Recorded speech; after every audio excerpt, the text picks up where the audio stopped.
पुण्यामध्ये कोथरूड येथे इच्छुक उमेदवार सुजित मगर यांच्याकडून आपण निवडणुकीबद्दल जाणून घेणार आहोत। नमस्कार, मी सुजित दत्तात्रय मगर कोथरूड येथे राहायला आहे।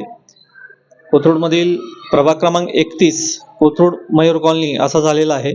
याच्यामध्ये अ गटासाठी आरक्षण पडलेलं आहे, नागरिकांचा मागास वर्ग प्रवर्ग। या प्रवर्गातून मी निवडणूक लढवण्यास इच्छुक आहे। मी आता भारतीय जनता पार्टी कोथरूड मध्य मंडळावरती उपाध्यक्ष म्हणून काम करतोय भाजपचं। तसेच कोथरूडमधील दत्तमित्र मंडळ म्हणून मंडळाच्या माध्यमातून गेली 25 वर्षे मी सामाजिक कार्य करीत आहोत। मी केलेल्या कामाच्या जोरावरती जनता मला नक्कीच निवडून देतील ही माझी खात्री आहे। तर पक्षश्रेष्ठींनी मी मुरलीधर अण्णा मोहोळ आणि चंद्रकांत दादा पाटील यांच्या मार्गदर्शनाखाली इथे काम करत आहे। आमच्या पक्षश्रेष्ठींनी जर मला संधी दिली तर त्या संधीचं नक्कीच मी सोनं करेल।